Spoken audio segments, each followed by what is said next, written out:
All right, everyone. I will call our session of the Washington History Seminar to order. Thank you for coming out on this absolutely lovely afternoon with cold rain, which has managed to delay the flight of my co-chair, Christian Osterman. He is in the air, but he's not on the ground, and he would have been here but for flight delays. So I'm glad our speaker could make it, and I'm glad that all of you could as well.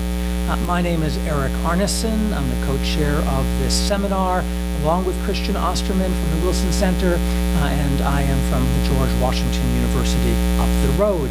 For those of you who don't know, the Washington History Seminar is a collaborative effort on the part of the Woodrow Wilson International Center for Scholars and its History and Public Policy program in particular, and the American Historical Association's National History Center. And we've been going for, I think, some 9 or so years at this point. Behind the scenes, we have a number of people who make sure the seminar comes off. Pete Bierstecker from the Wilson Center is a stalwart. Amanda Perry, who has just departed us, has been quite influential, and her replacement, Jeff Rieger, has helped to make the seminar a success today. If you have phones, if you would turn them off, they really do have a tendency to activate at the most inopportune moment. Would like to thank some institutional sponsors. The Department of History at the George Washington University has long been a sponsor of the seminar, and joining us more recently is the LePage Center for History in the Public Interest, which has generously contributed to funding our rather low budget but very important operation. I will just note that next week is a holiday, and we reconvene on Monday, February 25th, when Kate LeMay will be speaking on her recent book, Triumph of the Dead, American World War II Cemeteries, Monuments, and Diplomacy in France. And now it is my pleasure to introduce our speaker today and his very, very interesting and important book. Fitzhugh Brundage received his BA from the University of Chicago and his PhD from Harvard University. And since 2002, he has been the William B. Umstead Professor of History at the University of North Carolina at Chapel Hill. His research interest in American history focuses on the Civil War and particularly the American South, and he has written extensively on lynching, utopian socialism in the New South, and black and white historical memory in the South since the Civil War.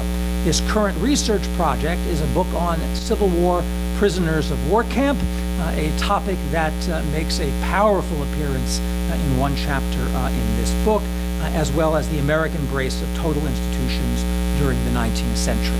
And today he is speaking on his new book, Civilizing Torture, An American Tradition. Professor Brundage. Thank you, Eric. Well, it's a pleasure to be here, and I'm grateful to all of you for braving the weather. It's kind of grim time of year, and to come out on a grim, drizzly, chilly afternoon to hear someone talk about torture really does take a certain degree of fortitude. Well, what I try to do in that book is to talk about an extended tradition, which is not so much the tradition of a specific form of torture or of torture per se, but of American, for lack of a better word, I'll use a jargony word, discourse about torture since the age of contact. And I was trying to think of how I would introduce you to some of my ideas, and I thought, well, I'll just take a part of it and a particular topic and period of time, and then I hope in Q&A you can ask me to expand and go wherever you would like to go temporally or spatially. So I'm going to spend a little bit of time talking about the third degree, and the third degree during the late 19th, early 20th century, and its place in American, the discourse about torture. And I want to say that my book is not, I don't dwell on incidents of torture in my book. They are present, for sure, but it's not a long catalog of torture. I didn't want to write that type of book, and I'm not sure I would want to write a book that is a catalog of torture for the audience that might want to read that book. So instead, but there are a few episodes that I thought I should start with to give you some idea of what we're talking about. So I'm going to start in San Francisco in 1904, when the police coerced a Sicilian immigrant to implicate her husband in a murder by a series of escalating traumas. First, they took her infant child from her. Then they grilled her for hours. Then they showed her the mangled remains of the murder victim in the autopsy room, and they forced her to handle the blood-encrusted cleaver that had been used to murder the man. And they made her hold the blood-drenched blanket in which the body had been hidden. They presumed that proximity to the corpse and the murder weapon would overwhelm her reluctance to divulge the truth, and she would implicate her husband. Instead, the ordeal induced a fit of trauma that was so severe that she had to be hospitalized. In New Jersey, 5 years later, police forced a suspect to wear a blood-soaked vest of a murdered man and to hold his left arm on the blood-stained dress of a murdered woman while placing his right hand on the Bible. And he was ordered to maintain this stance for 20 minutes. In another instance, interrogators used a dental drill to coerce a confession from a suspect. And you may be thinking of that horrific scene in Marathon Man, but if you're not thinking of that, I can't imagine what a dental drill in the early 20th century was like. So, just the image of it itself. In any case, elsewhere they drenched a 15-year-old with gasoline and held a lit match close to his dripping clothes until he confessed. In Gary, Indiana, 2 prisoners were given the so-called head and ear massage, it's called, during which they were hung by the neck from a beam in the basement of the jail and were beaten around the head. Finally, in one astonishing instance, which has been replicated in film since, police held a criminal by his feet and dangled him out of a window of a high-rise building. When I began research for this book, I wasn't aware of these incidents, of course. Given my previous research on lynching in the American South from the late 19th to the early 20th century, I anticipated that something like these things might have happened there and then. But none of the incidents that I've described happened in the former slave states. I, of course, was familiar with the evocative phrase, the third degree, because I'd seen it in movies, especially film noirs of the 1940s and 1950s and the gangster movies of the 1930s. But it's not these or other examples of police torture that were buried and that I've dug up here. And what I should emphasize is these incidents aren't hard to find in obscure internal documents, police exposés, or something like that. To the contrary, contemporary newspapers in the late 19th, early 20th century routinely published front-page accounts of the third degree. And police boasted in interviews of their methods of extricating the truth. When each of the acts I described occurred, the practice of violent interrogation was illegal everywhere in the United States. Several state constitutions specifically prohibit torture, and some states had laws banning coercive interrogations. And all states extended to citizens the right against self-incrimination.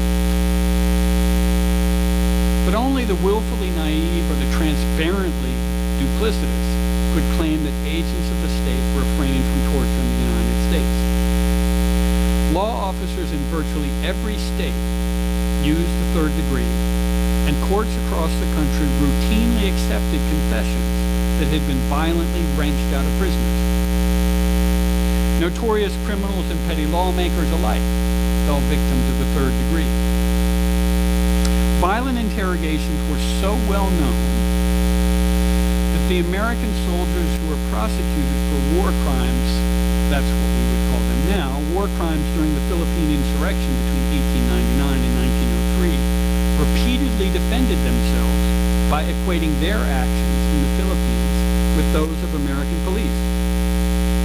Justifying his use of the water cure, essentially waterboarding, against Filipino insurgents, one officer maintained, quote, "It did not compare in cruelty with methods resorted to by American police officials to extort confessions," end of quote. A newspaper editorial conceded that there was more truth than poetry in his defense. Well, my interest in these events that I opened with are a product of our times. Prior to 2004, it's unlikely, if not inconceivable, that I would have written a book about debates about torture in the United States. But following the early revelations about torture at Abu Ghraib and about enhanced interrogation techniques used by the CIA during the War on Terror, my attention was drawn to this debate, or I should say to the debate that ensued. In particular, I recall watching Senator John McCain as he denounced torture and insisted that torture was contrary to American principles. Americans, he vowed, do not torture. Now, on this topic, he, of course, spoke with extraordinary gravitas. I appreciated what he meant, the sentiment that he expressed, even while I disagreed with its assumption. After all, my earliest scholarship had been about lynching, so I knew for a fact that some Americans had committed torture, and they had done so unapologetically. Prompted by curiosity about the Bush administration's justifications for its policies, I did what historians do. I searched in the library for the relevant scholarship. I had no intention of writing about this subject at that moment in time. I delved into the writings of human rights activists and legal specialists who traced the campaign against torture during the previous half century. But I searched in vain for a systematic account of the longue durée of Americans in their debates over torture. So that's why I ended up trying to write a book to address that. The American tradition in the book's subtitle is not a particular method of tormenting the body. It refers instead to the debates that Americans wage regarding torture. At the outset, I decided it was not feasible for me to produce an inventory of torture in the United States across 4 centuries. I don't know how you would do that. And as I said before, I don't think I want to do that. I know I don't want to do that. My interest instead lay with how Americans have debated torture, justified it, and condemned it. Like a minuet in which the dancers change fashions over time, yet steps remain the same, these debates about torture have unfolded in a predictable fashion. When Americans have engaged in these debates, they invariably have invoked the nation's utopian ambitions to serve as an exemplar of modern democratic civilization. Since the nation's founding, Americans have boasted that the United States is a unique nation with uniquely humane laws and principles. Torture, like other forms of cruelty, is in the eye of the beholder. There's no unambiguous threshold that separates cruelty from torture. In common usage, cruelty includes the wanton, unnecessary, outrageous, and inhumane infliction of suffering on the body or mind. Torture, in common understanding, is purposeful, that it entails the infliction of suffering as punishment or a means of interrogation. The ambiguous boundary that separates cruelty and torture has been the battleground where defenders and opponents of torture have repeatedly clashed. Every significant debate about the ethics and efficacy of torture in the United States has been accompanied by jousting over definitions of and euphemisms for torture. The parsing of language has often been heated because the stakes are so high. Participants have been acutely aware of the relationship of torture to democracy, civilization, and modernity. According to John McCain and many others before him, torture is the antithesis of American liberty and democracy. It's a manifestation of barbarism and tyranny. This conviction had its origins in the early modern European ideas about torture, as well as in the efforts of Euro-Americans to distinguish their torture practices from those of the first peoples of the New World. The most prominent advocates and architects of the European conquest of the New World insisted that they were transplanting civilization and law. But Europeans weren't so obtuse as to ignore all the violence that accompanied their occupation of North America. To tame the savage and cruel violence of North America, Europeans marshaled rhetoric and force in ways both subtle and harsh. They acknowledged the centrality of violence, but only in the manner that affirmed the justice of their mission. When they engaged in violence against Indians, they professed to do so in the defense of civilization. For civilization to survive and thrive in North America, savagery had to be eradicated, and then presumably violence too disappeared. When Europeans made sense of Indian traditions of violence, they necessarily did so by reflecting on their own cultural preoccupations and traditions of violence. By accentuating the link between torture and savagery, they simultaneously eroded the legitimacy of torture in Europe and by European colonists in the New World. To push torture to the periphery of colonial America, to consign it to the past, and deny that it had a place in the project of wresting the continent from Indians, ennobled what settlers thought they were doing. It yoked their daily struggle for survival to the grand advance of civilization and progress. So where civilization prevailed in the new republic, torture was to have no place in the affairs of state. So with that as a background, and jumping over some important developments of the early 19th century and mid-19th century, how then did torture become a commonplace accompaniment of police interrogation? Beginning, well, certainly becoming commonplace after the 1870s. The answer, I contend, can be traced to the emergence of police and their relationship to the tradition of dispersed power in the United States. Until the mid-19th century, most American communities relied on a time-honored system of night watchmen, often staffed by volunteers, to discourage lawless behavior and to alert residents when it did occur. Supplementing these watches were constables, who were a kind of jack-of-all trades, who earned fees from performing a wide variety of services, only some of which had anything to do with the prevention of crime. Simultaneously, the prosecutions of many forms of crime, ranging from private battery to illegal liquor sales, were initiated by private citizens or grand juries. But during the 1840s, reformers and urban elites set themselves to diminishing the role of private citizens in the punishment of crime, and they began to demand that agents of the state assume the lead in the initiation and prosecution of criminal cases.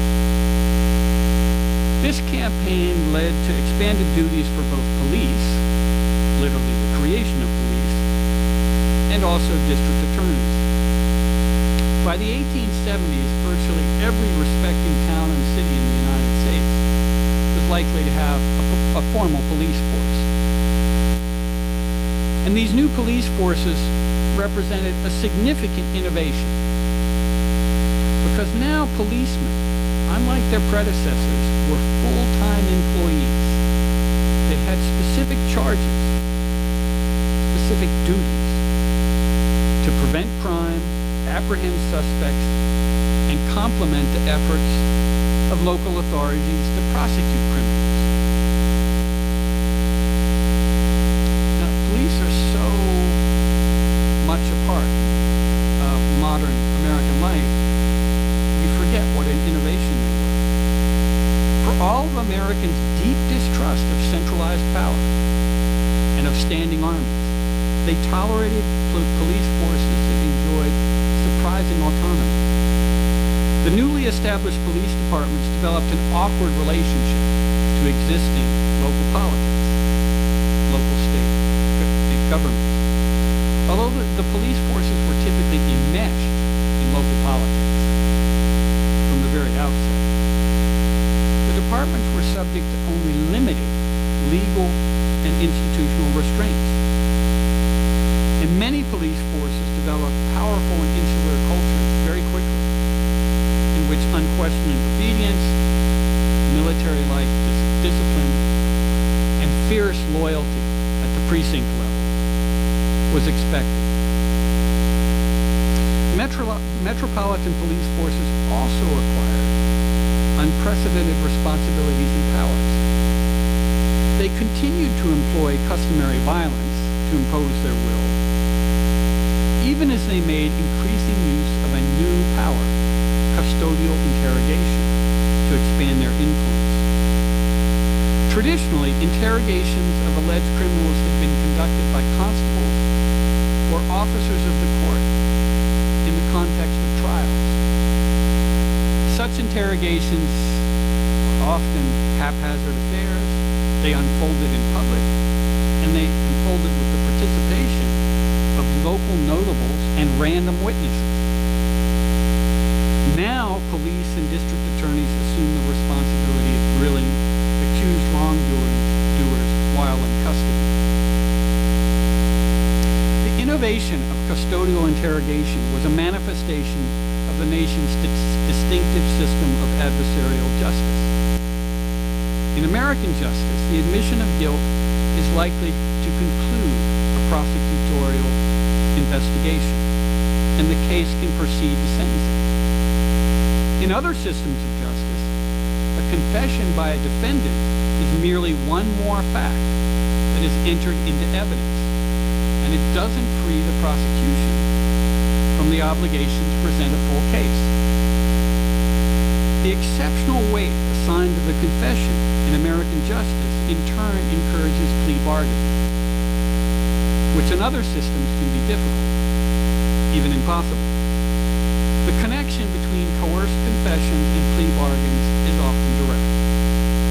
Once a criminal has incriminated himself through a coerced confession, he has compelling grounds to want to avoid a trial and the likelihood of a severe sentence.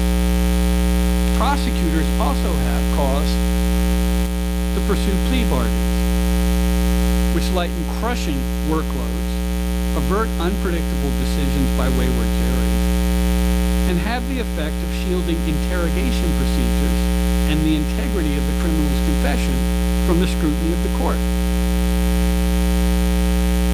Well, the shift towards state-initiated prosecution during the mid-19th century granted the district attorneys the discretion to dispense with justice without resort to trial. I should say, the discretion to dispense justice without resort to trial.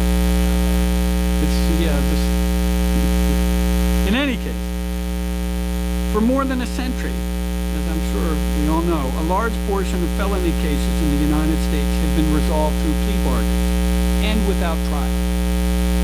How often suspects confessed and agreed to plea bargains during the late 19th and early 20th centuries is unclear. But extant evidence suggests that they did so frequently, and perhaps even more so than suspects in recent decades. The police who began to gather evidence for criminal prosecutions, with rare exceptions, had no relevant training. Typically, they were recruited on the basis of political affiliation, patronage, and brawn. Virtually no police had any training in forensics. Indeed, the science of gathering forensic evidence barely existed in the United States before the 1920s. So given the responsibility to secure evidence for prosecution, the almost complete absence of any effective investigative procedure or tools, and the weight accorded to confessions, it was altogether predictable that the American police, or I should say American police, would resort to would resort to coercion to wrest confessions from wrongdoers.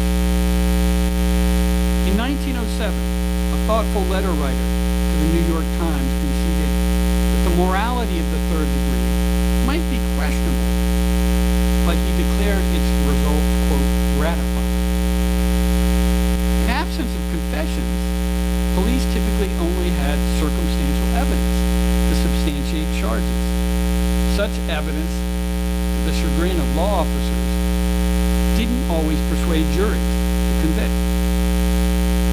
As one early 20th century opponent of police brutality explained, quote, when policemen can pound a confession out of a man, it saves endless trouble in bringing about a conviction, end of quote. Another observer noted, quote, applying the third degree is the easiest way. The legal profession as a whole was largely apathetic about the third degree, preferring to ignore it or dismissing it as an infrequent and unfortunate affliction. Periodically, conversations about the third degree within the legal ranks arose, especially after instances of police interrogation that were perceived to be excessive, and particularly if white women of some standing were subjected to the third degree, then the local bar might get agitated. Bar associations in New York, Colorado, and Maryland discussed the third degree, but they took no systematic steps to oppose it. For every activist lawyer who combated the practice, there were many other attorneys who concurred with the American Bar Association member who dismissed the third degree as a delusion, sneering, quote, there ain't no such animal. Judges periodically ruled against the introduction of coerced confessions into court proceedings, and even publicly denounced the third degree. Some gutsy judges, in cases involving serious felonies, such as arson, murder, and rape, did so as well. And some even urged grand juries to investigate the interrogation methods used by local police. But judicial activism against the third degree was hampered by the practical benefits of plea bargaining and of coerced confessions. Like prosecutors, judges during the late 19th and early 20th century were overwhelmed by their caseloads. Moreover, cases that went to trial typically took longer with each passing decade. So judges were amenable to any reasonable measure that would lighten their criminal caseloads. So judges sanctioned plea bargaining while ignoring the coerced confessions that often made them possible. Equally important, the ambiguity of legal definitions of voluntary confessions gave judges plenty of latitude to admit even the most dubious confessions. For most of the 19th century, the Supreme Court adopted a generous interpretation of the admissibility of confessions. The court privileged, quote, voluntary confessions, which were, in Justice John Marshall Harlan's words, quote, among the most effectual proofs in law. But the court did not display particular concern about confessions obtained in the absence of counsel or without any warning of the confessor's rights. Only haltingly between 1890 and 1930 did the court begin to consider confessions to be of constitutional significance. Beginning with Graham v. United States decision in 1897, the court affirmed that the only valid confession was, quote, one made freely, voluntarily, and without compulsion or inducement of any kind. But despite that strong wording, the court left unspecified what forms of persuasion were violations. For example, not until 1924 did the court rule that harsh detention and interrogation methods could render a confession inadmissible. And even then, neither this nor previous court decisions impinged on the questionable confessions that were entered in state cases. And most of the cases where in which the third degree was relevant were state cases. State legislatures in Colorado and Kentucky actually attempted to clarify the uncertainty regarding coerced confessions. by passing laws that banned rape. In 1909, the Colorado State Legislature adopted a law against, quote, the diabolical third-degree monstrosity. The new law provided a lengthy description of prohibited methods of coercion. And you know when a law provides a lengthy description, it's because these are things that are being done, which range from exhibitions of wrath, which I think is I don't know how you would define that in a court of law, but in any case, from exhibitions of wrath to torture. And the types of torture were spelled out. And imposed a 1 to 2 year prison sentence on any law officer who violated it. That's good music for what I was talking about. No, that's all right. It sounded very appropriate. 3 years later, the Kentucky State Legislature passed an anti-sweating law, as they called it, which imposed, sweating was another term they used for the third degree, passed an anti-sweating law that imposed penalties on police who sweated prisoners. Although, here again, this law left ambiguous which interrogation methods were illegal. But neither law seemed to have prompted any other state legislators to adopt comparable measures, perhaps because the effectiveness of the laws in Colorado and Kentucky were open to question. Appeals courts in Kentucky, for example, repeatedly affirmed the legality of the state's anti-sweating law, but almost immediately after it was passed, both judges and newspaper editors in Kentucky quickly dismissed it as a dead letter. Police subverted the law without fear of prosecution, while state's attorneys neglected to enforce it. So the law was on the books, but nobody was ever prosecuted as a result of the law. Well, time prevents me from describing the campaign to constrain the use of torture by American police during the course of the 20th century. But I'll concisely say the cumulative effects of the so-called Wickersham Commission that investigated police methods during the 1920s and published its report at the end of the 1920s, which exposed the extent and brutality of the third degree in virtually every part of the country. The cumulative effect of the advocacy of new scientific policing by police reformers, and in this context, I suppose it's appropriate to mention that J. Edgar Hoover was, of course, a prominent proponent of this new scientific policing. The Supreme Court's newfound interest in criminal procedures during the 1930s, which would extend on in subsequent decades, and the adroit legal activism of the NAACP and the ACLU effectively drove the third degree underground. Henceforth, instances of torture by police were unambiguous violations of the Constitution. The Enlightenment era promised to constrain the power of the state to torture its citizens, which had been expressed in the Constitutional Convention in 1789, was at long last established the law of the land. And of course, police continued to practice the third degree. Although convictions based on coerced confession could now be overturned, it remained extremely difficult to convict police who engaged in torture.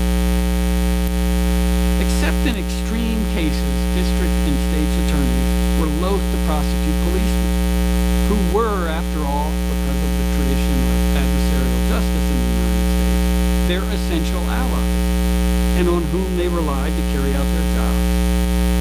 Police and prosecutors alike had an interest in weakening the Supreme Court's restrictions on the third degree. Police consequently devised methods of coercion, especially forms of psychological intimidation, that did not produce conspicuous or lasting physical wounds. So that's when they switched from sweating and the third degree to the rubber hose. These new methods of coercion, in turn, drove the Supreme Court to develop ever more specific and comprehensive restrictions on interrogation practices, which would continue through the 1960s.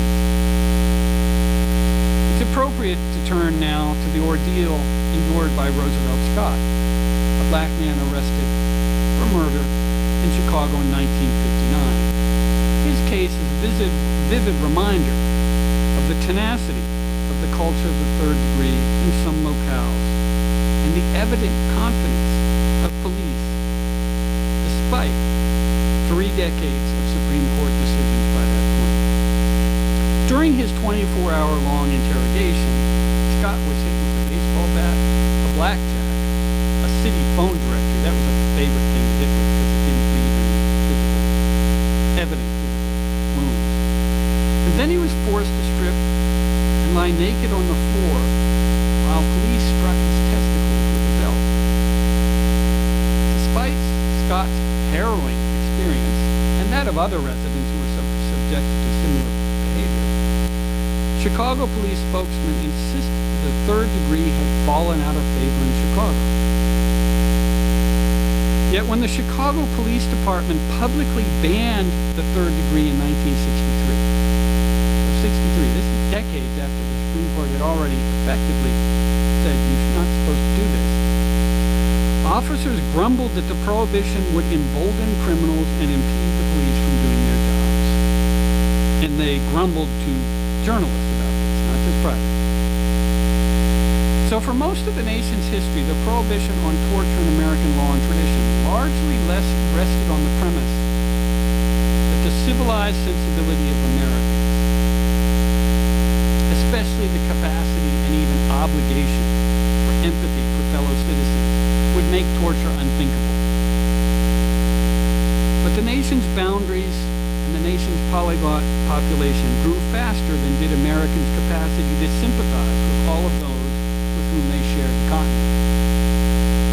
The extension of rights lagged, creating disparities in the protections law and tradition afforded those who were deemed undeserving, unwelcome, and powerless.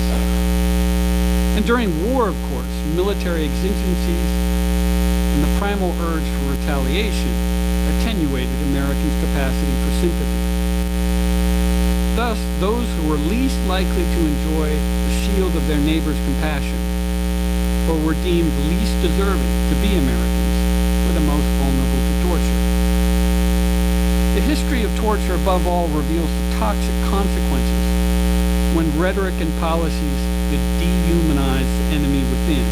And there I'm specifically using language that was, for example, used during the war on crime, beginning actually back in the late 1960s and running all the way through well into the 90s. Again, policies that dehumanize the enemy within or a foreign foe, exploit popular anxiety about security.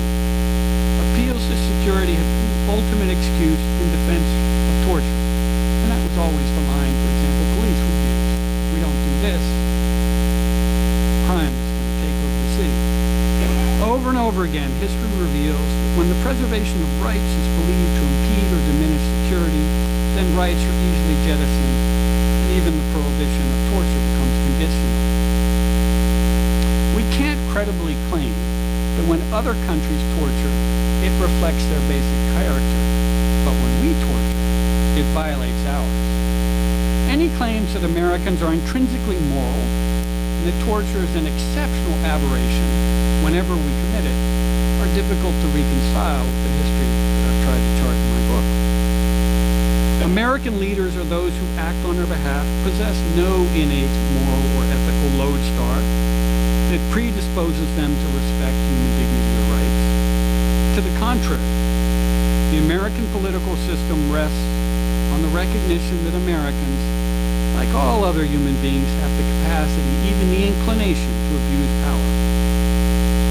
The oft-repeated claim that the United States is a nation of laws is a concise expression of the founders' aspiration to channel and temper the exercise of power with rules, procedures, and constraints. More generally, and this circles back to the third degree and the fact that tens of thousands, who knows, it's countless Americans endured the third degree, and a very, very small number of people who committed the third degree were ever prosecuted. More generally, the American tradition discourages any precise assignment of responsibility for acts of torture carried out in the name of the American people. A common thread in American debates over torture is the presumption that Americans should exist in a state of national innocence, with torture held at an arm's length. Americans have been at best complacent and at worst willful in presuming that torture is something that other people do elsewhere. Thank you.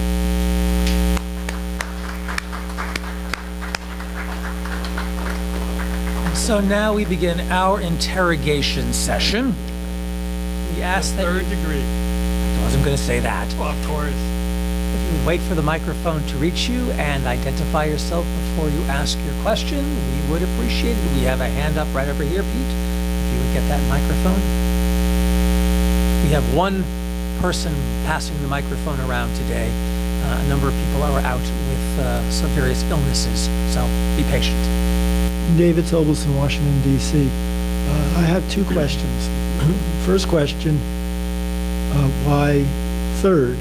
Why is it called the third degree? And my second question is actually an invitation, if you will, to talk a little bit about the Civil War prisoner of war camps and the torture that took place there, particularly in Andersonville, but as well as some of the other camps. Third degree. You know, that was a favorite thing for newspapers to write about in the late, particularly when the third degree entered into the popular lexicon. Newspapers would try to trace it to its origins, and there are a variety that were suggested. One commonplace suggestion is it had to do with Masonic rituals and the stage at which, I'm not a Mason, so I haven't gone through the experience, but apparently at a certain stage of initiation, there is some sort of, what would be the right word? What was the medieval word for a test, so to speak? And to pass the third degree was the next step in moving your way up the hierarchy of Masonry. So it was intended to be, it suggested something kind of murky, hidden, vaguely threatening, an ordeal. That's the word that I'm looking for. But it was not specific about what that ordeal was. So in any case, some claim that it was tied to Masonic ritual. There are other suggestions that it went back to medieval ideas of the levels of interrogation before you arrived at the point at which it was legally appropriate to torture. The idea being that in the early modern medieval tradition of the European continental tradition of torture, there was a protocol before one actually applied the severest methods. So those are the two most common explanations of why it was called the third degree. But there honestly is no definitive explanation. I'll turn to the Civil War POW camps. I'll offer an anecdote here. When I got sort of was digging around in this topic, I asked one of my colleagues, who's a very, very distinguished Civil War historian, I said, what's the best book I can read on torture in the Civil War? And I kid you not, he said to me, well, there wasn't any. I thought, oh, that's interesting. I would have thought there was some. But I mention that anecdote because once you dig around in the history of Civil War prisoner of war camps, you realize we may have a debate over whether torture is always the best word to describe some of the experiences that prisoners of war had.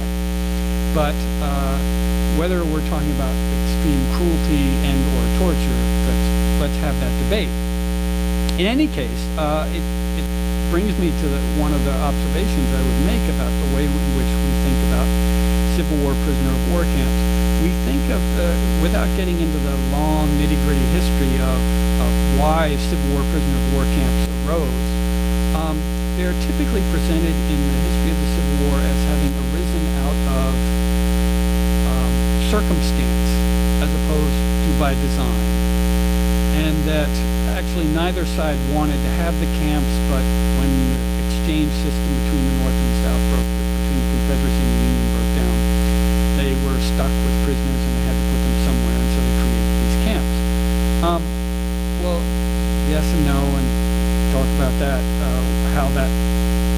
circumstance arose. But there was intentionality in it, and certainly once the camps were in existence, there was intentionality in how they were operated.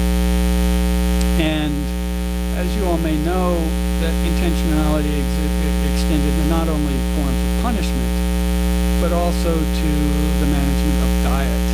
And Civil War historians debate over whether, for example, the Union purposefully limited the provisions that Confederate prisoner of wars, the prisoners received in Union camps after fall of 1864. If they did intentionally do so, they were obviously engaging in retaliation. And if they did not do so, the cumulative effect of their incompetence was creating conditions that were less than humane. In the case of the Confederacy, by the fall of 1864, virtually every Confederate prisoner of war camp was a hellhole, was a death trap. And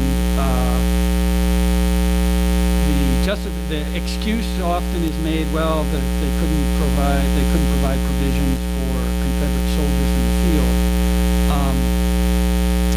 I would point out that the conditions at the prisoners of war in a camp like Andersonville were charges of the Confederate state. It had a binding legal obligation to provide them with conditions in which they could survive. And it was barely doing that, if you could say it was doing that. So the point is that these were sites that were inhumane, and within the camps themselves, there were practices that, without question, were rise to the level of torture. And I want to linger on this just a moment longer, and I think the reason why my colleague said that there wasn't torture in the Civil War and never even thought of the prisoner of war camps is because the prisoner of war camps are perceived as being kind of, if you will, a side story to the larger story of the American Civil War. Whereas I think of it as not that they are a central thread to the entire narrative of the Civil War by any means, but they are a product of the kind of imagination that made it possible for Americans to wage a war on the scale of the American Civil War. And let me just, this final factoid that I come back to time and time again. In 1860, America's prisons, I'm not talking about jails here, I'm talking about prisons, penitentiaries, held about 20,000 inmates. You mentioned Andersonville. In the fall of 1864, Andersonville held 34,000 men. So Americans had no experience with custodial imprisonment on the scale of Andersonville, let alone at the time of Andersonville, there were probably roughly 100,000 men in prisoner of war camps. Yet they went ahead and did it. And part of the reason why I think they went ahead and did it is because they thought they could do it. Because they had experience both with prisons, and in the South they had, not to put too fine a point on it, they had experience with slavery. And they thought they had examples of how to master large numbers of people in one place at one time. That's kind of a rambling answer, I'm sorry, to your question, but it's a great one. The microphone is coming.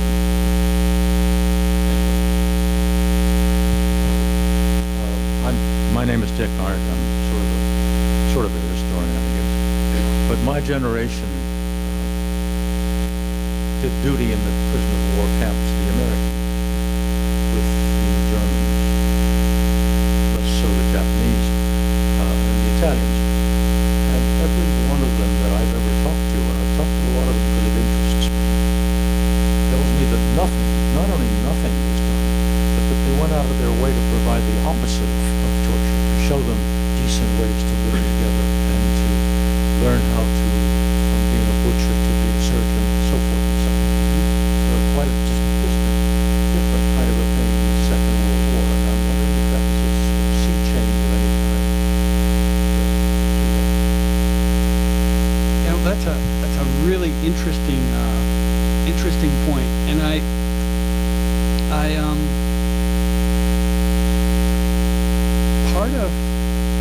nature of what I did was to pay attention to when Americans, when I say Americans, a substantial portion of, shall we say, the public that's reading newspapers, writing newspapers, consuming journals. So a kind of public, a broader mass conversation about torture.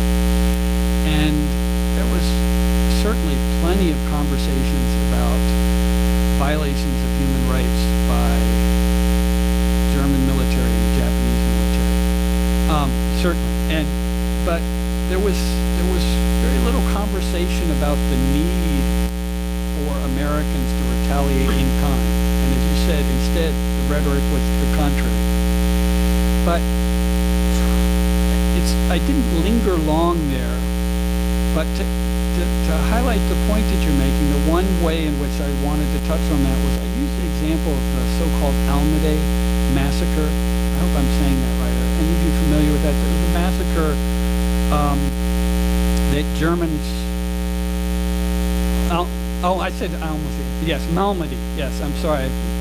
Malmedy. In I guess it was actually early 1945, in winter of 1945, as part of the Battle of the Bulge, a German SS unit massacred American soldiers. And because it happened virtually at the end of the war, Americans were very keen to find the men who were involved in that massacre, and they were able to track many of them down. And they were interrogated, that is, the Germans who were responsible were interrogated, and they were tried for war crimes after the war. But the interesting thing that happened with that is that in the United States, through curious connection, partially German-American politicians from the Midwest or politicians who represented German-American districts in the Midwest were concerned about the fact that some of these Germans claimed to have been tortured to make coerced confessions about their participation in the massacre. And then sort of global politics got involved. German Catholic clerics, Germany tried to bring pressure to protect these alleged German war crimes violators. And eventually it became a huge scandal, a major scandal.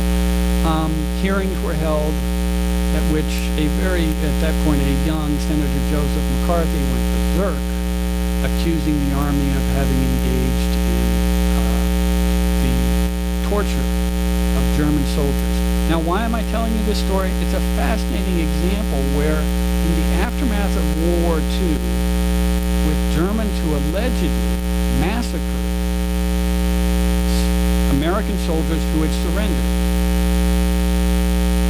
are being defended against their confessions because they had allegedly been tortured by American soldiers. So in its own way, I think it speaks to exactly what you were saying, that there was the idea that we must be so pure that even in this instance, when alleged war criminals are being prosecuted, we won't tolerate torture. Sure. Microphone. There's a camera recording us, so we need to get this.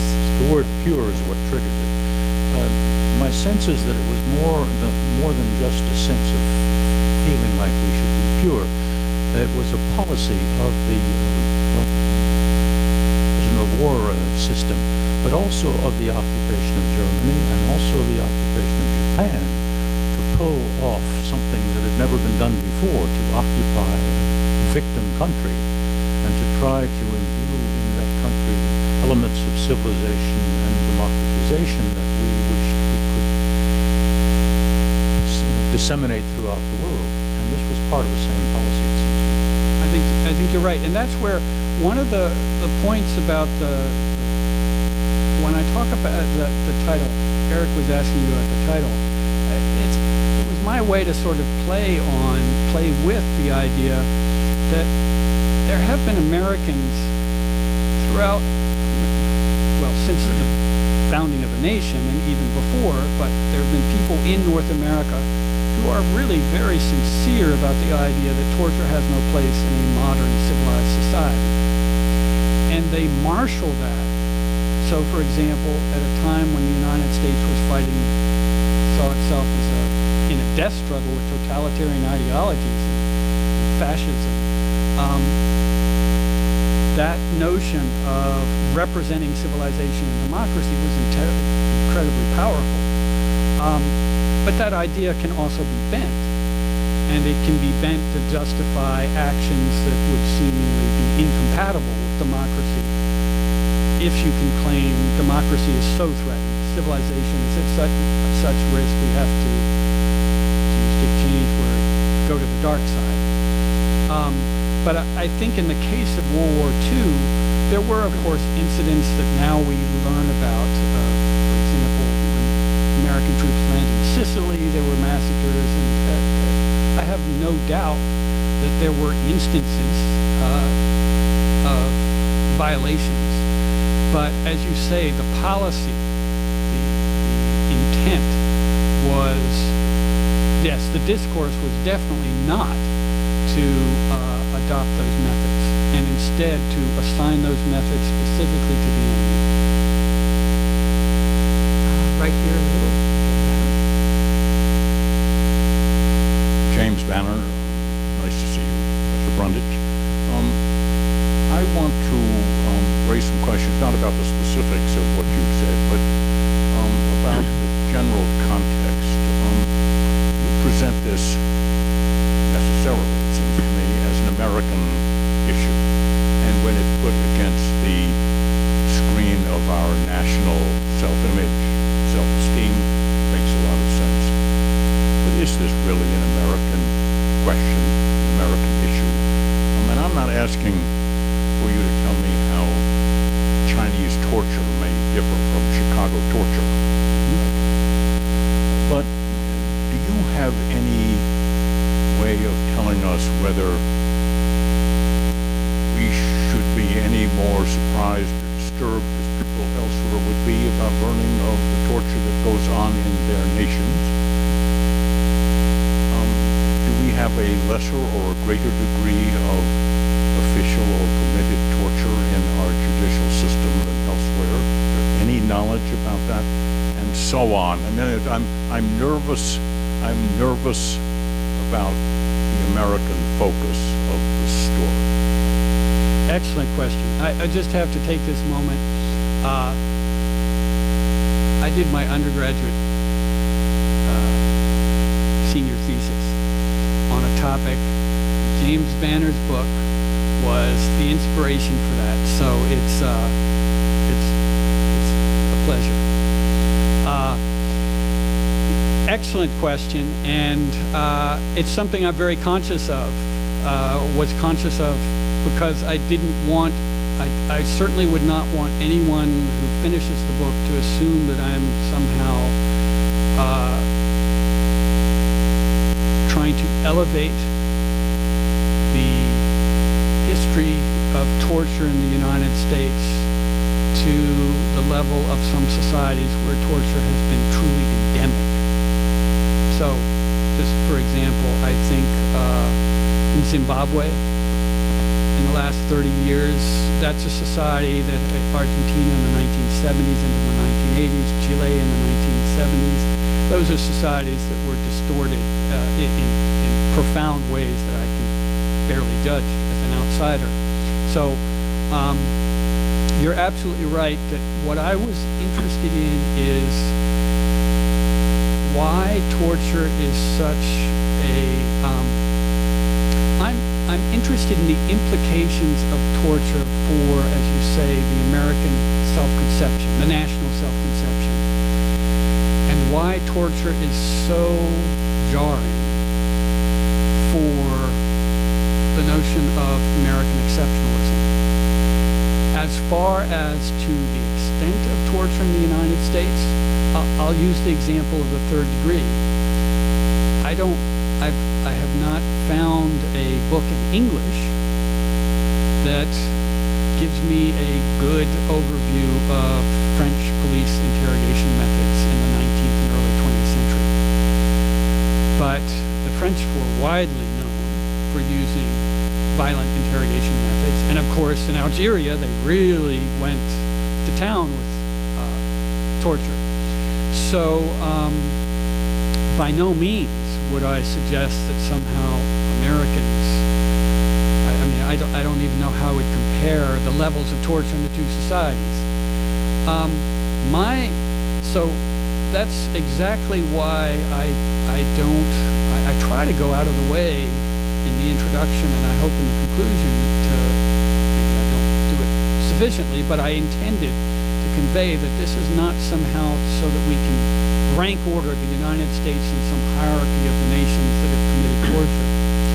It's more that I think torture poses such a searing, if I can use that weird word, searing dilemma for what it is that the United States represents, precisely because of that utopian assumption that we're making democracy for the world, that the world at least should model itself after. If a democratic society like Austria, I'm democratic in recent years, last 75 years we'll say, if Austria has bouts of torture, that raises very interesting questions about torture and democracy. But it doesn't have the same, seems to me, kind of global resonance, because we don't assign that much significance. I pardon if there are any Austrians here. Most of the rest of the world doesn't particularly assign significance to Austria. Right. No, Should we be surprised as Americans for human beings that we are considered terrible? But what is surprising about ours is over. Well, there I would say another, and here's where I do think there is something that in a way comes back to American exceptionalism. With the French, for example, I must admit I'm not a master of French history, and I always have found the French kind of puzzling in the way they can talk about the multiple republics they've had. But precisely because they have these kind of different historical dispensations, if you will, one might say, the Fourth Republic, well, yeah, they had torture, but the Sixth Republic, we won't. Or one would imagine with, certainly in a society like Germany, its history's been punctuated in ways that can segregate out, if you will. Whereas the United States, we have now going on 2.5 centuries of a history with purportedly a consistent set of principles. And so I think it's the continuity, if you will, in our institutions and the premises behind those institutions that's so important. But broadly speaking, yes, you're absolutely right. There is, a cynic. If Ambrose Bierce was alive today, I'm sure he would say, there's nothing here that I wouldn't have anticipated. Scoundrels will do bad things anywhere and all the time. Yes, in the back. And we'll move to this side. Hi, I'm John Cloud. In the discussion, events and anecdotes have hopped around all over the place, but in your initial presentation, you talked about domestic and civilian torture, the third degree, and you talked about military things, and not about any intersection between them. So what I'm interested in is the intersection between them, and specifically because this is a longue durée, there's got to be some evolution to this over, war by war by war. Specifically, the revelations about American military torture. What impact, if any, did they have on the way that torture was reconsidered domestically? And I would say things like there was quite a bit of newspaper coverage of the water cure, the water torture of American forces in the Philippines. There were the memoirs of General Smedley Butler about, the numerous occupations, brutal American marine occupations of Central and South America that most Americans don't seem to know much about, et cetera, et cetera. So what was the intersection between the revelations of American military torture and any possible intersection with civilian things? Excellent question. The surprising, how would I put this? For example, as you mentioned, the public awareness of torture in the military occupation of the Philippines was very pronounced from, say, 1902 to about 1901 to 1903. And it was widely publicized. The anti-imperialists did a wonderful job, if that's the right word, of drawing attention to it. But what's striking to me is how quickly, after Roosevelt in 1903 says the Philippine insurrection's over, the United States has won, hostilities are over, that discourse died out in the public press to a great degree. It would appear briefly if there was another bad episode, so to speak, in the Philippines. And even more striking is, some of you may know, one of the men who was one of the officers who was prosecuted for the water cure and other crimes in the Philippines, then a little more than a decade later is writing the manual for the Army on military justice and international law. So it didn't seem to have stuck, if you will. And then later, the example I use is one of the Marine who was quite active in first in Nicaragua and then in Haiti, wrote a brief manual about how the Marines in particular, but how American military should deal with what we would call unconventional or non-traditional combat and the problems that arise. And a substantial part of his advice is to make sure that news doesn't get home. And essentially it is the problem with the Philippines was we lost control of the discourse. And that you should have, to the extent that he's advocating that you avoid the methods that aroused strong opposition, is that you avoid them because they arouse opposition, not because they're morally illegitimate. But if I could distinguish, I think this, going back to the question about World War II, something different happens after World War II within the military. And it creates not only a commitment within some circles in the military to embrace the Geneva Conventions, but actually to expand upon them and articulate them and embed them. And that tradition, I think, is sort of, I'm sure those of you here in D.C. would be familiar with its import, but I think much of the broader discourse about the war on terror doesn't give adequate credit, and I'm editorializing here, so bear with me, but give credit to the knowledge of and commitment to international law within the legal staff in the Pentagon. They really were, to the extent that there was sand in the gears during the war on terror, it was lawyers, not just lawyers in the Pentagon, but they were hugely important.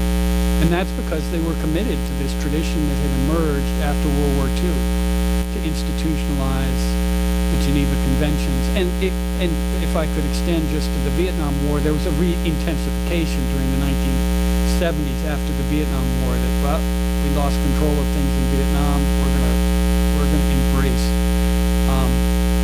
international law and human rights law to a degree that we hadn't before. So I think incrementally there has been a substantial change within the military. As far as coming back to its impact on civilians, there I just have to come back to Chicago and the notorious instance of torture on the south side of Chicago, where it had the methods used in Vietnam, as you probably know, appeared on the south side of Chicago in the 1970s. There we have the negative consequences of military interrogation techniques from Vietnam, if you will, infiltrating American police practices.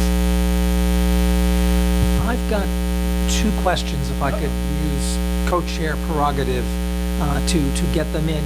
A common thread in the book has to do with those to whom torture is applied. And they are often, not always, but often different than quote-unquote the rest of us. So you begin with Native Americans and early European settlers dealing with the savages in the wilderness. And then you move progressively, forward in time in the insurrection in the Philippines. This is just a ghastly chapter, the subject matter, to the Vietnam War. Those are also some very powerful pages, to something you touch upon briefly in the 1980s, the U.S. training in schools here in the United States of torturers who go back to El Salvador, Honduras, or the Nicaraguan Contras, to carry out what they've learned in U.S. military classrooms. But these are outside of the category of people who might otherwise deserve our sympathy. Native American savages, Filipino insurgents, the Vietnamese, and now Central American revolutionaries. And I suppose on the south side of Chicago, or in much of Chicago, you're talking about racially and ethnically non-white populations who suffered disproportionately. That's an adequate reading of one of the themes in the book, or am I overstating this? No, I think that's people, as I tried to suggest here today as well at the end, I think those for whom the torturer, and I'm not trying to get into the psychology of torturers per se, and whether some are sadists and all of that, but more that I don't think torture can be sustained unless there is a lack of empathy for the people who are being tortured. So my next question is only slightly related, but I think it is connected. It has to do with this notion of national innocence and the narrative of the searing dilemma. There are those in these pages up to the present for whom torture, something you have to do, there's a reason to do it, and there are many who throw up their hands and go, oh my gosh, this is a terrible thing. But you also talk about popular culture. And you make reference to, these are 1970s films, Clint Eastwood and Dirty Harry, what was the other film, Charles Bronson, vigilante stuff. Or last summer I binge-watched Homeland, absolutely riveting. Human rights, not always something that are observed in the first 8 seasons of that program, or on Netflix, for those of you who have watched Daredevil and or 2 seasons of The Punisher, let's just say vigilante justice, is front and center. And you wind up cheering Frank Castle as he guns down and or at times tortures bad guys. And so this is part of popular culture. Torture is part of it. And we kind of nod along and say we understand, I think we are supposed to do this, we understand where these characters are coming from, and we excuse their engagement in these rather brutal activities. So there are counter tendencies that I think also make up American culture today. Am I overreading popular culture here? Or am I just watching the wrong programs? No, I think you're certainly right that there is a powerful, I'm tempted to think that I'm getting into sounding almost like Joseph Campbell here and saying that there's like these myths that every society has to have. But the power of the vigilante revenge, I mean, that's a really powerful trope to use for any drama and or comic book or song or so. Yes, I think it's not uniquely American, again, to go back to that point, but there's a certain way in which the American tradition, which sees every American as having an obligation. You know, you are an individual citizen in a republic, and so you have a kind of social obligation to help to preserve law and order and promote civilization, whatever. So an American has, it's not that we are peculiarly prone to vigilantism, but we, of course, have our rich tradition of it. So, yes, I think that's, I see American popular culture as having within it representations of both the horror of what happens when someone is wrongly accused, for example. Hitchcock, of course, made wonderful movies about precisely that, and others as well. So you can have the horror at torture represented in popular culture and simultaneously the glorification of it. So yeah, I can't disagree with what you said there. Jim Sang, I'm an amateur. You said that you started your talk by saying you asked the Civil War historian about torture. Right. Did you, in the Civil War, did you ask him about military discipline in the Civil War? Because you're talking about the period right after the Civil War, and the Civil War armies had some very imaginative forms of discipline, which could, I could imagine, get somebody thinking about torture. Yes, and the thing about those, you're absolutely right. Those forms of discipline were had been used before the war in penitentiaries and were used after the war in penitentiaries. And so the forms of discipline that were being used, like the wheel, where you bind people and you stick a stick through their legs, and then if you want to, you can roll them around, which I cannot imagine how excruciatingly painful that would be. But simply being in the posture for extended period of time was torture. Yes, the deprivation of food and water, putting people in isolation in darkness for extended periods of time, riding the rail, which we always think of as probably funny, but I don't think any of us would actually want to have to sit with our hands tied behind our back with a thin board between our legs for hours on end. Anyways, you could run.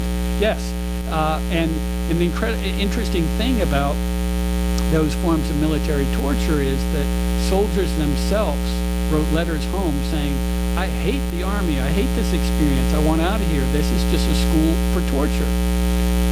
So they perceived it and used the language of torture to describe those punishments. So you're absolutely right, that gets to one of the general points that I repeatedly try to make in the book, which is that torture is in the eye of the beholder. What's military discipline others in society saw as torture. And we'll see these two gentlemen here. Richard Coleman, CBP, retired. Seems like kind of a whole boils down to the end justifies the means, whether it's reducing your court case or purifying the belief system, the Spanish Inquisition, or protecting the public or whatever.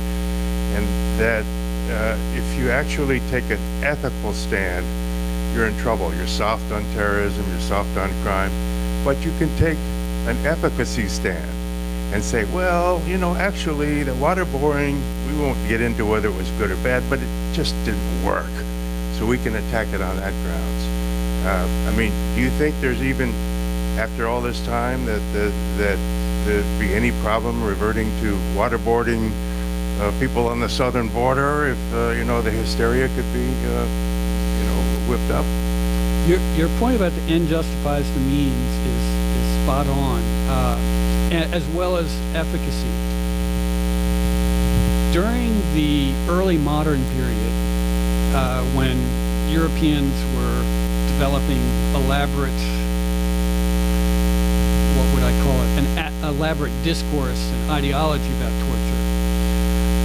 They had what I would describe as a kind of sophisticated, within their worldview, a sophisticated explanation of why torture was effective.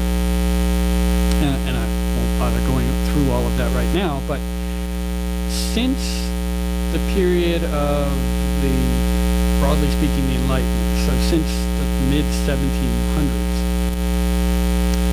there have been powerful major intellectual figures in the Western tradition who have said torture is ineffective. It cannot arrive at the truth. And that has been the line of many critics of torture up to the present day, when neurobiologists are saying torture doesn't work. So I would say over the last 2.5 centuries, 3 centuries, there have been very loud and consistent voices questioning the efficacy of torture. The same 300 years, in moments of crisis, as you said, there have been those who say, but it works. We get confessions. We get the information we need allegedly. So, arguing over the efficacy of torture is, it's an argument that must be made, but it has never silenced the advocates of torture to say that it doesn't work, because they'll always revert to the case that it must work, or they offer examples of the most common argument I've encountered is, but what about the ticking time bomb? If you can get the confession, you can save the population of Des Moines, Iowa, or whatever the example may be in the ticking time bomb. The ends justify the means. In that one instance, you torture that one person. And then, of course, you can say, but that's never... I'm unaware of any of the incidents that I've ever read about that is in any way consonant with the ticking time bomb example. So that's a kind of hypothetical that creates a justification to use it in one instance, and then you start debating, well, what about this instance? What about this instance? And it always works on the assumption that you can get that kernel of truth that you need. So, long-winded way of saying, arguments about the efficacy of torture are, as we know, Dick Cheney to this day is absolutely insisting that it was highly effective. And I don't know that there would be anything that could ever dissuade me of that idea. Time for our last question. Thank you very much, Benjamin, to a retired diplomat. You have said that torture is in the eye of the beholder, but there are international conventions to which we are signatory, which are consequently part of U.S. law, plus U.S. laws which make it illegal and punishable by law, which may partly explain why the military has incorporated it into its practices, because they could be put in jail and so on. My question is the following, and I have to throw in, I guess, Byron White's comment about you know what pornography is when you see it, and so it's the same. And it's something could be said similarly about torture, but that apart, we used torture in the Philippines, then we prosecuted Japanese military personnel for using it against us in World War II. And former Attorney General Mukasey continues to assert, he did so while in office, and he continues to assert that waterboarding is not illegal. Did you cover this in your book, and how does he get to that point? You're absolutely right. When I say in the eye of the beholder, that's a sort of explanation. I'm glad you brought that up. That's an explanation of how I approach it historically.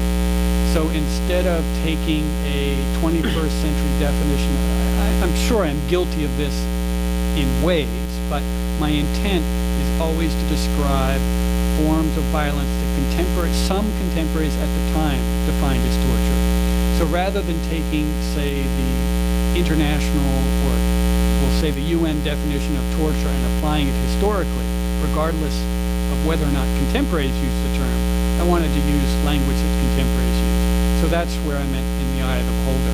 But you're absolutely right. We'll say, for practical purposes, since sometime, well, really sometime in the 1970s, there has been the means to which to actually prosecute people for legally codified crimes, and particularly in the United States, since the War Crimes Act of 1996, there are ways to prosecute people for crimes that can be defined.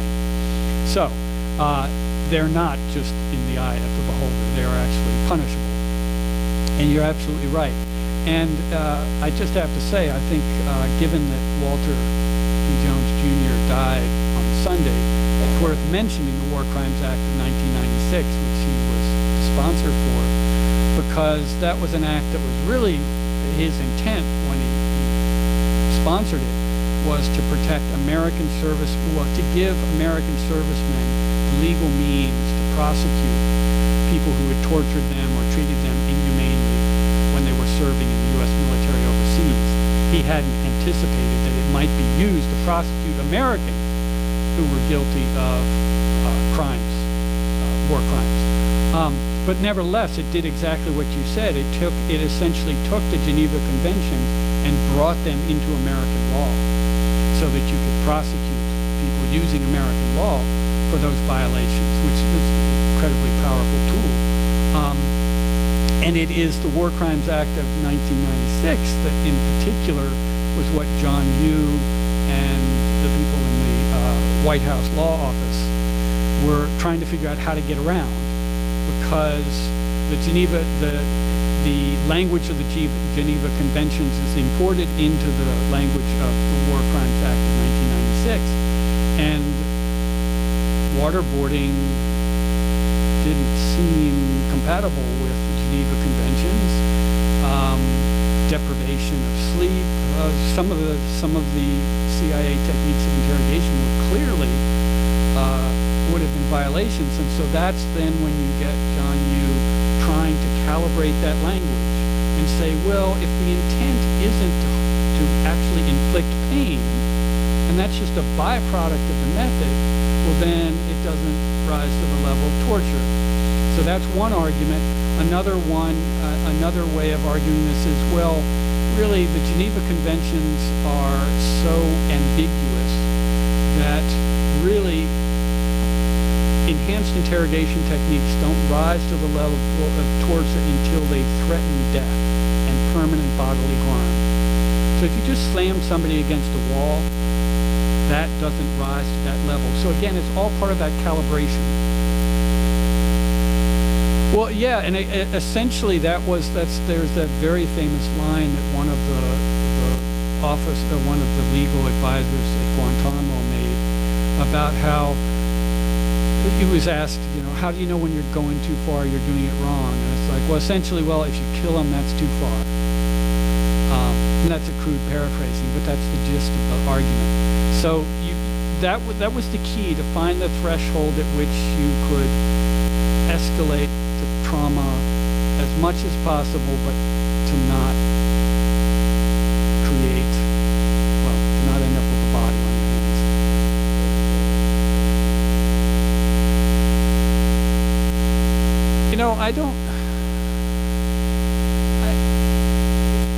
That's one where I'm not sure I understand. Even more remarkable is,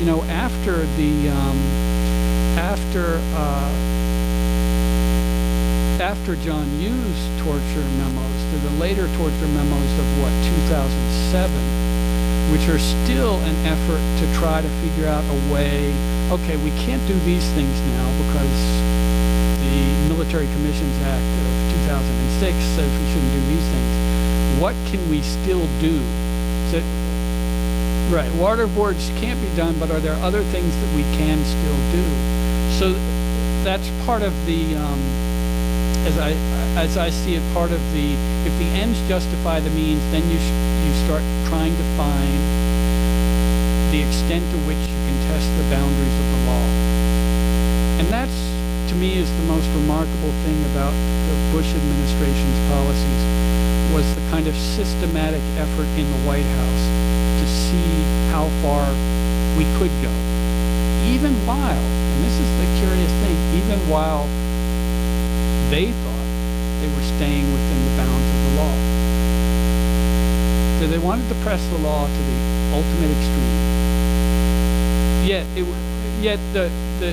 But I think it was very important for them to say that it was lawful in their own mind.